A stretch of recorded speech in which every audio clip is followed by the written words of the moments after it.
इतना साधारण विषय लोगों ने समझ रखा है।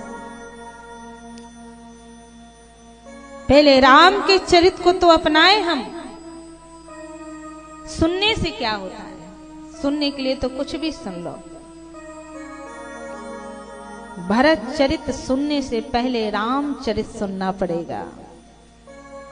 यदि रामचरित को आप नहीं समझ पाए तो आप भरत चरित्र को कभी जीवन में नहीं समझ सकते हो, कभी जीवन में नहीं।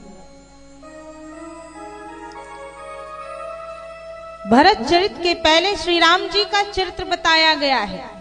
पहले श्री राम जी के चरित्र को देखो, श्री राम जी के चरित्र को सुनो, श्री राम जी के चरित्र को अनुकरण करो।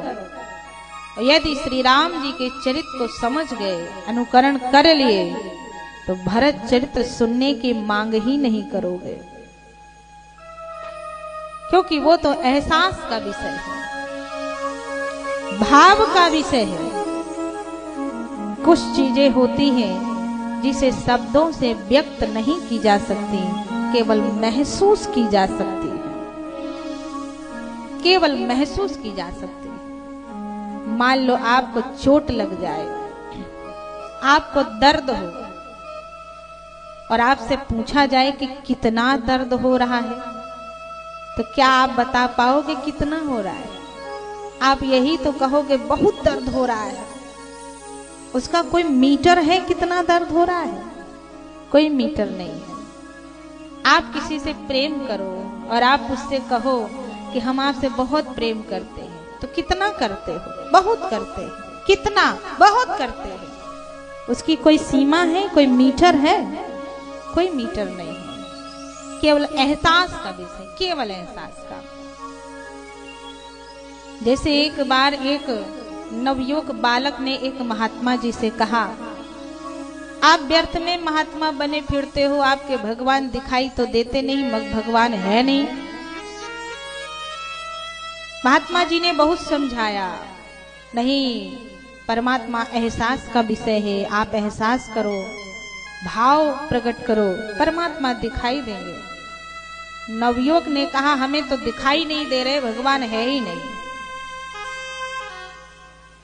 कहा प्रेम करो, कहा महाराज आप व्यर्थ की बात कर रहे हैं,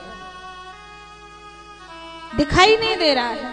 अच्छा, महात्मा जी ने खींच करके जोर से एक थप्पड़ नवयुवक के गाल में मारा, उंगलियां छप गई। अब आंखों में आंसू आ गया। अब वो नवयुवक बालक अपने गाल को सहलाने लगा और कहने लगा, महाराज आपने क्या कर दिया? बहुत जोर से मार दिया, बहुत जोर से लग रहा है। कहा कहाँ लग रहा है? कहा महाराज यहाँ लगा है। कहा दर्द हो रहा है? हाँ महाराज दर्द हो रहा है। महात्मा जी ने कहा मुझे तो दिखाई नहीं दे रहा है तुम्हारा दर्द। कहा महाराज आप नहीं समझ पा रहे हो, मुझे इतना तेज से आपने मार दिया कि मुझे दर्द हो रहा है। महात्मा जी ने कहा तुम्हें दर्द हो रहा है, लेकिन तुम्हारा दर्द मुझे दिखाई नहीं दे रहा है। उस व्यक्ति ने कहा महाराज दर्द भी दिखाने की चीज है, बताने की चीज है, ये तो मुझे महसूस हो रहा है। महात्मा जी ने कहा पागल कहीं के, जैसे दर्द को दिखाया नहीं जा सकता है, महसूस किया जा सकता है, वैसे उस परमात्मा को दिखाया नहीं जा सकता, केवल महसूस किया जा सकता है। महसूस करो। कुछ चीजें हैं जो देखी नहीं जा सकती, केवल महसूस की जा सकती है। उसी प्रकार श्री राम का चरित्र है, श्री भरत का चरित्र है। भरत चरित्र को समझने के लिए पहले राम का चरित्र समझना पड़ेगा। क्यों? क्योंकि अयोध्या को पहले श्री राम जी छोड़ के गए थे। पहले श्री राम जी। हम आप लोग एक अपनी रुमाल नहीं छोड़ पाते। कहीं रुमाल हमारी गिर गई तो उसके लिए तड़पते रहते हैं।